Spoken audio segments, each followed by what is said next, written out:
আরে ও গোপাল দাদা, আরে ও গোপাল দাদা, আরে আরে এদিকে এদিকে এসো, এদিকে এসো, এসো এসো এসো এসো। এই দেখো দেখো, দেখো, ভালো রুই আছে তো, টাটকা একদম। এই রবিবারের দুপুর কিন্তু জমে যাবে। না রে, এখন রবিবার আমার নিরামিষ, মাছ ওঠে না বাড়িতে। মাছ তো না, যেন আগুন দাম, দাম শুনলেই ছ্যাঁকা লাগে।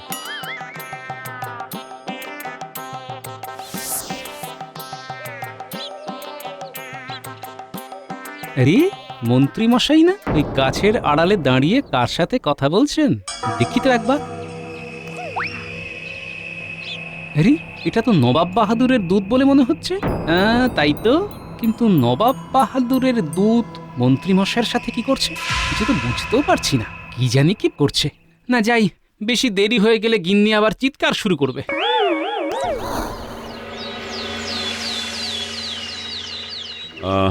আমি নবাব বাহাদুর বলছি, 3 দিনের জন্য বেগমকে নিয়ে আমি ভ্রমণে যাব। সেই সময়কালের জন্য বাংলার তাৎক্ষণিক নবাব হিসেবে আমি তোমাকে দায়িত্ব দিতে চাই। যদি তুমি এই দায়িত্ব নিতে চাও তাহলে আগামী কালের মধ্যে গোপাল ও মন্ত্রীকে নিয়ে মুর্শিদাবাদে উপস্থিত হবে। আর যদি তুমি দায়িত্ব নিতে না চাও সেটাও দূতকে জানিয়ে দেবে। তখন এই দায়িত্ব আমি অন্য কোনো রাজাকে দিয়ে দেব। না না না না না, অন্য কেউ নয়, অন্য কেউ নয়, আমি তৎকালীন বাংলার নবাব হবার জন্য রাজি। এমন সুযোগ কেউ ছাড়ে না গিয়ে। যাও যাও যাও, নবাবকে জানিয়ে দাও আমি আগামীকালই আসছি। যে আজ্ঞে মহারাজ। বাংলার নবাব হব আমি। আমার যে কি আনন্দ হচ্ছে। মহারাজ, আপনি কি আগামীকাল মুর্শিদাবাদ যাচ্ছেন? শুধু আমি একা নই গোপাল, তুমি মন্ত্রী দুজনেই আমার সাথে যাচ্ছ। আমরা যাব কেন মহারাজ? মন্ত্রী নবাব ওনার বেগমকে নিয়ে বেশ কিছু দিনের জন্য ভ্রমণে যাবেন, তাই সেই সময়কালের জন্য বাংলার তাৎক্ষণিক নবাবের দায়িত্বটা উনি আমাকে দিতে চান। কি বলছেন মহারাজ, বাংলার নবাব? বাহ, এ তো ভারী উত্তম প্রস্তাব। হ্যাঁ মন্ত্রী। কিন্তু মহারাজ, নবাব বাহাদুর তো উজির মশাইকে সমস্ত দায়িত্বটা দিয়ে যেতে পারতেন, হঠাৎ আপনাকে কেন? আরে উজির আর মহারাজ কি এক হলো নাকি?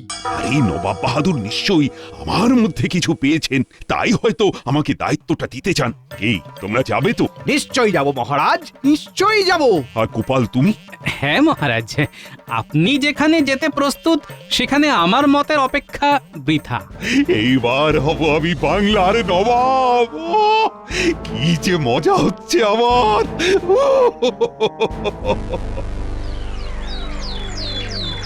তাহলে কি বলছো উজির, আমাদের পরিকল্পনা অনুযায়ী সব হবে তো? নবাব বাহাদুর এত সুন্দর একটা প্রলোভন দিয়েছেন, সেই প্রলোভনে পা না দিয়ে মহারাজ কৃষ্ণচন্দ্র যাবে কোথায়?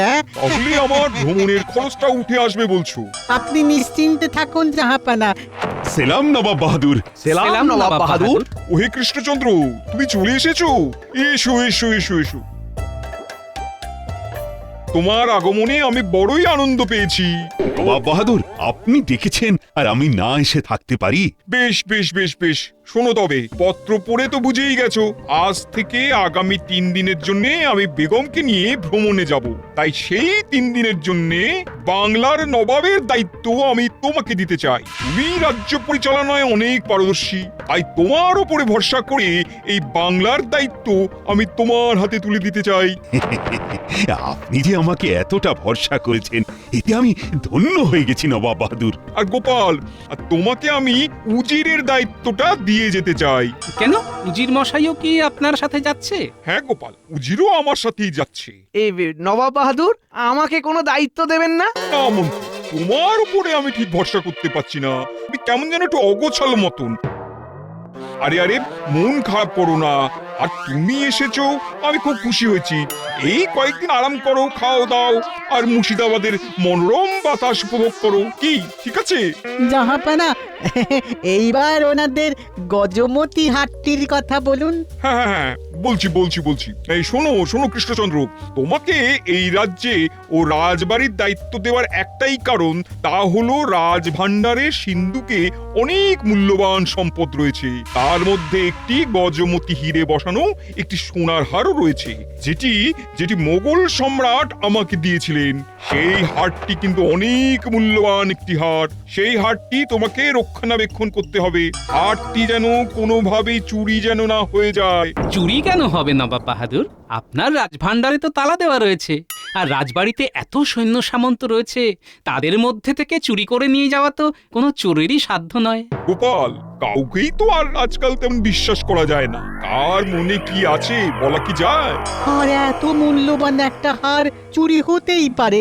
কি ব্যাপার, নবাব বাহাদুর বারবার হারটা চুরি হয়ে যাবে কেন বলছেন? তবে কি কোনো গন্ডগোল আছে? বলছিলাম কি নবাব বাহাদুর, হারটা একবার দেখা যাবে? হ্যাঁ, আমিও তো সেটাই বলতে চাইছিলাম। একবার হারটা দেখতে পেলে ভালো হতো। আসুন আসুন, আপনারা আসুন আসুন।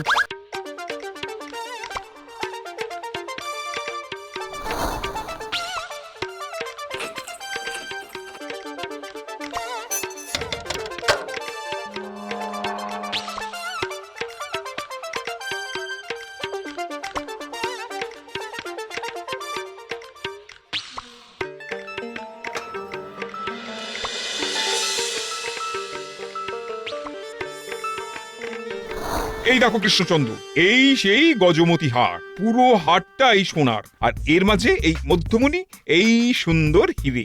এটা মোগল সম্রাট আমাকে দিয়েছিলেন। বাহ, দারুণ তো। হ্যাঁ, সেই কারণেই তো বলছি, এই দারুণ জিনিসটাকে দারুণ ভাবে পাহারা দিতে হবে। আজকাল কাউকে আর ভরসা করা যায় না। এদিকে তো সব ঠিকই আছে, কিন্তু কোথাও যেন একটা গন্ডগোল মনে হচ্ছে। নবাব বাহাদুর, আমার একটা আর্জি ছিল। হ্যাঁ হ্যাঁ, বলো বলো গোপাল বলো। নবাব বাহাদুর, আমি চাই না এই 3 দিন রাজবাড়িতে কোনো সৈন্য সামন্ত দাসদাসী থাকুক। সৈন্য সামন্ত থাকবে না? বলো কি? গোপাল, কি বলছো? তোমার মাথা টাথা ঠিক আছে তো? এত মূল্যবান একটা হার, সৈন্য না থাকলে তো চুরি হওয়ার সম্ভাবনা আরো বেড়ে যাবে। কিন্তু যদি সর্ষের মধ্যেই ভূত থাকে, বলা কি যায়? এত দামি হার, না না না মহারাজ, আমি কাউকেই বিশ্বাস করতে পারছি না। এ হার আমি নিজে পাহারা দেব। হ্যাঁ, তা অবশ্য গোপাল, তুমি ঠিক কথাই বলেছ।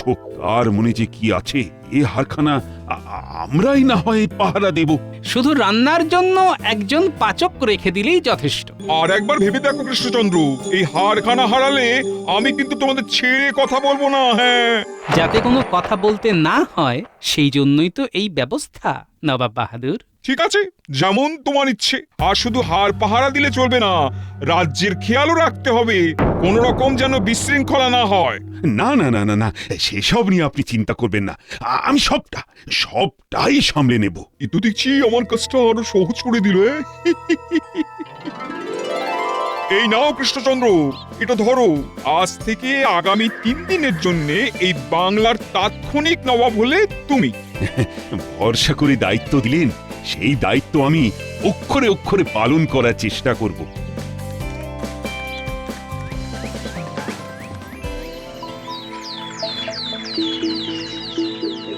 আরে মন্ত্রী মশাই, উঠে পড়ুন উঠে পড়ুন, সকাল হয়ে গেছে তো। মানে মহারাজ, আপনি কোথাও বের হচ্ছেন? হ্যাঁ মন্ত্রী, ভাবছি একটু নগর পরিদর্শনে যাব। তা তুমিও চলো না আমাদের সাথে। এই সুযোগটাকেই কাজে লাগাতে হবে। বলছি মহারাজ, আমার শরীরটা না ঠিক ভালো নেই। আপনারা আজকে যান, আমি না হয় অন্য একদিন যাব। হ্যাঁ। ভালো নেই কেন? কি হয়েছে? সেরকম কিছু না, আসলে নতুন জায়গা তো, রাতে ভালো ঘুম হয়নি।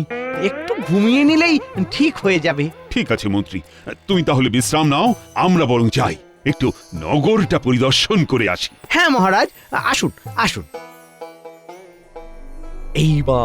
এইবার আমাকে ঝটপট কাজটা সেরে ফেলতে হবে।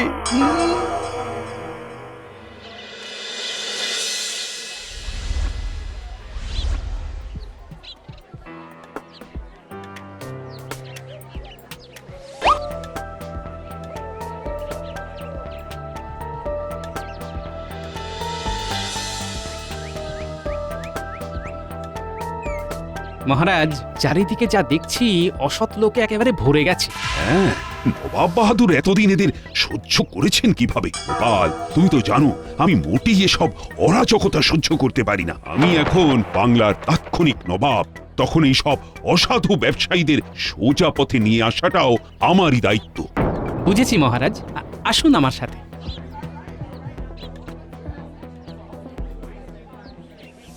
এই যে ভাই, এই আলু কত করে কিলো? 20 আনা। বাবা, এ তো বাজারে আগুন লাগিয়ে রেখেছো, তো 10 আনাতে হবে না? না না না না না, 1 আনাও কম হবে না। ও বাবা, ঠিক আছে, দাও দেখি 1 কিলো। এই কি, এটা কি দিয়ে মাপ করছো? বাটখারা কোথায়? আমার এখানে এই পাথর দিয়েই মাপা হয়। তা আমি বুঝবো কিভাবে এই পাথরটার ওজন 1 কিলো? এই দেখেন দেখেন, ব্যবসার সময় না এইরকম মাথা খাবেন না। হ্যাঁ, আমার দোকান থেকে আলু কিনতে হলে এইভাবেই নিতে হবে। রাতে নিতে হলে নেন, না হলে চলে যান। আলু তো আমি নেবই, কিন্তু তার আগে তোমাকে প্রমাণ দিতে হবে এই পাথরের ওজন 1 কিলো। আপনি কে যে আপনাকে প্রমাণ দিতে হবে? হ্যাঁ, আমি না, তবে এই যে আমার সাথে যিনি রয়েছেন, ইনি হলেন কৃষ্ণনগরের রাজা মহারাজ কৃষ্ণচন্দ্র, বর্তমান সময়ের বাংলার তাৎক্ষণিক নবাব। কি অবাক হচ্ছেন তো? নবাব বাহাদুর বেগমকে নিয়ে 3 দিনের জন্য ভ্রমণে গিয়েছেন, তাই এই 3 দিন সময়কালের জন্য নবাব ওনাকে দায়িত্ব দিয়ে গিয়েছেন। নবাব যতদিন না আসছেন ততদিন আমি বাংলার নবাব, তাই এই বাংলায় কোনো অনৈতিক কার্যকলাপ চলবে না। যতক্ষণ না প্রমাণিত হচ্ছে এই পাথরের ওজন 1 কিলোর সমান, ততক্ষণের জন্য এই দোকান আমি বন্ধ করলাম, তার সাথে এই পাথরখানাও আমি বাজেয়াপ্ত করলাম।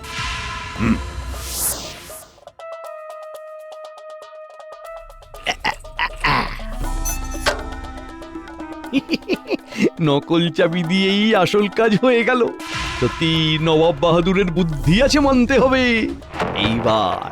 এইবার মহারাজ আর গোপাল আসার আগেই কাজটা সেরে ফেলতে হবে।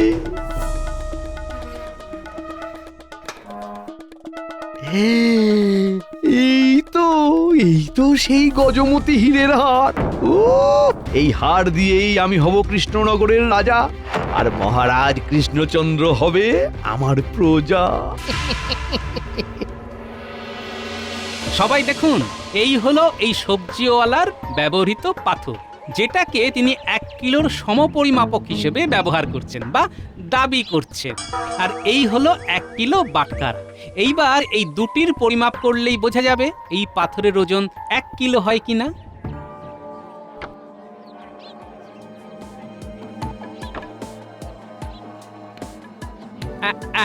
দেখুন, সবাই দেখুন কিভাবে হেলে আছে। তাহলে বুঝতে পারছেন তো কিভাবে এই ব্যবসায়ী আপনাদের ঠকাচ্ছে। আমাকে ক্ষমা করে দিন, আমাকে ক্ষমা করে দিন। আমার ভুল হয়ে গেছে, আমাকে ক্ষমা করে দিন। এই ভুল আর হবে না। এই ওঠো ওঠো, এইভাবে লোক ঠকিয়ে কি পাও? এসব করে কত আর রোজগার হয় বলো তো? তাই বলছি, শোনো, সৎভাবে ব্যবসা করো, সৎভাবে বাঁচো। এখানে উপস্থিত সকল ব্যবসায়ী শুনে রাখো, আজ থেকে ওজন মাপার ক্ষেত্রে সর্বদা বাটখারা ব্যবহার করবে।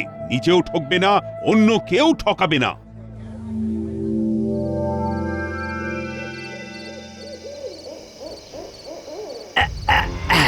ব্যাস ব্যাস, হয়ে গেছে। এইবার জিনিসটা রেখে দিই। ও, না না না না না, আর সময় নষ্ট করা যাবে না, কাজটা তাড়াতাড়ি সেরে ফেলতে হবে।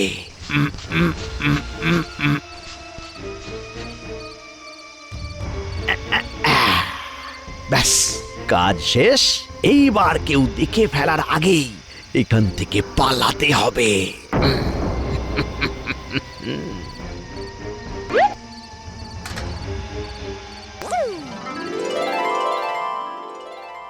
গোপাল, আজই তাহলে আমাদের মুর্শিদাবাদের শেষ দিন। কাল তো নবাব বাহাদুর ফিরে আসছেন। হ্যাঁ মহারাজ, তবে যাবার আগে আমাদের একটু স্মৃতি এই নবাবের মহলে রেখে দিতে চাই। কি বলছো বলো তো?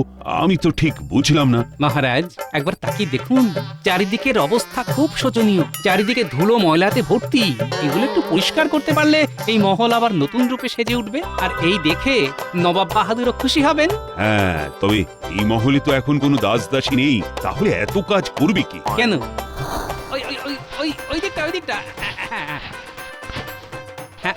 ওই দিকটা ভালো মতো করুন মন্ত্রীমশাই। কোথায় ভেবেছিলাম এই 3 দিন একটু আরাম করে কাটাবো, এই গোপাল তো আমার সব সুখে একেবারে জল ঢেলে দিল। কি হলো, দাঁড়িয়ে পড়লেন কেন? নিন নিন, হাত চালান, আজকের মধ্যে পুরো কাজটা শেষ করতে হবে তো।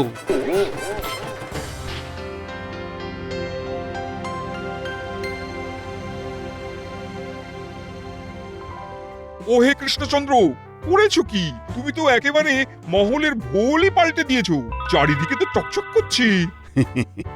যতটুকু পেরেছি আর কি, ওই আর কি। সবকিছু তো করলাম আমি, আর নাম কামাচ্ছেন উনি। করে নিন, আর একটু পরেই তো কেল্লা ফতে। এই নিন জাহাপানা, আমাকে ভরসা করে আপনি যে দায়িত্ব দিয়েছিলেন সেটা আপনাকে ফিরিয়ে দিলাম। ঠিক আছে, চলো তবে দেখি তুমি কেমন দায়িত্ব সামলেছো। সিন্ধুকের ঘরের দিকে এসো।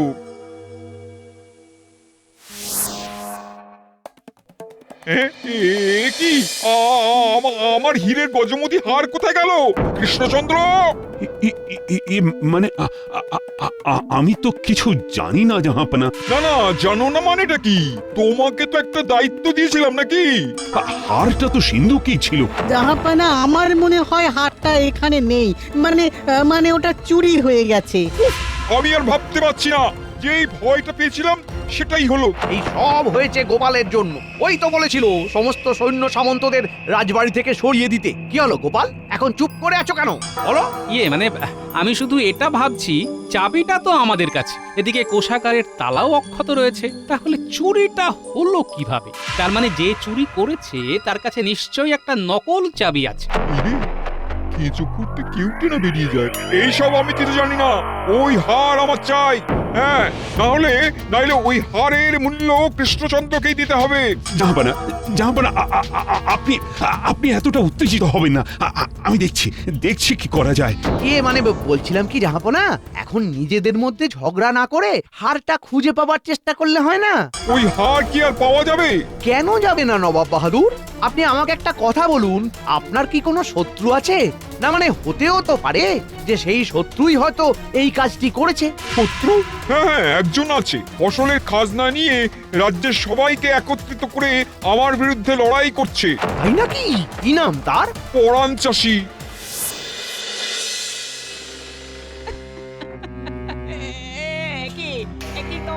তোমরা এসব ছুঁড়ে ফেলছো কেন? জাহাপনা, ওদের বারণ করুন জাহাপনা। আমার সব কিছু ওরা নষ্ট করে দিচ্ছে। মন্ত্রীমশাই থামুন, এসব আপনি কি করছেন? এই গোপাল, তুমি চুপ করো। মন্ত্রী যা করছে বেশ করছে। জাহাপনা, ঘরে তো কিছু পাওয়া গেল না, আমি বরং বাড়ির পিছনটা একবার দেখে আসি, যদি কিছু পাওয়া যায়। কি ব্যাপার, এই জায়গাটা এত উঁচু লাগছে কেন? এই জায়গাটা একটু খোঁড়ো তো, খোঁড়ো।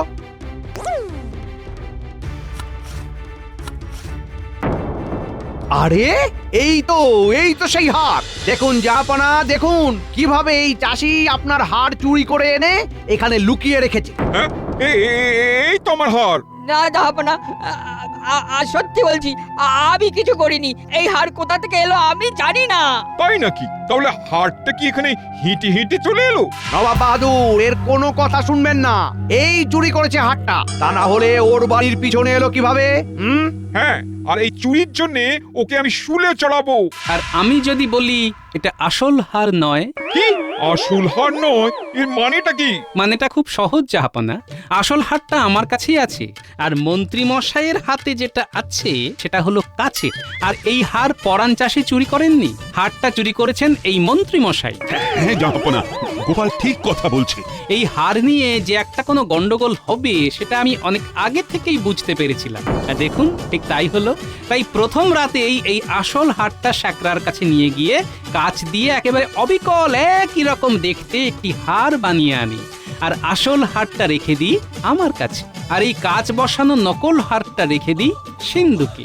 আর মন্ত্রীমশাই নকল চাবি দিয়ে সিন্ধুক থেকে কাচের হারটি নিয়ে এসে এই পরাণ চাষির বাড়ির পিছনে পুঁতে রাখেন। কি মন্ত্রীমশাই, ঠিক বললাম তো?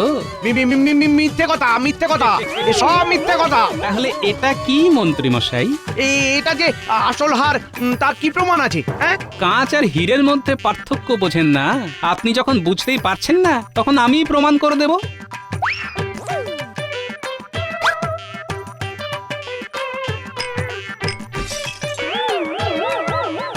দিয়ে কাঁচ ভেঙে গেল। তাহলে কি প্রমাণ হলো তো? কি মন্ত্রীমশাই, এইবার কি বলবেন? এই সবের জন্য এইবার কাকে শুলে চড়ানো উচিত? আমি তো একা এসব করিনি, এসব তো জাহাপনার। কি হলো, চুপ করে গেলেন কেন? বলুন বলুন, এসব জাহাপনার পরিকল্পনা, তাই তো? এই গোপাল, আমাকে ক্ষমা করে দাও। আসলে কোষাগরের যা অবস্থা, তাতে করে ভ্রমণে যাওয়াটা একটু সমস্যাই হচ্ছিল।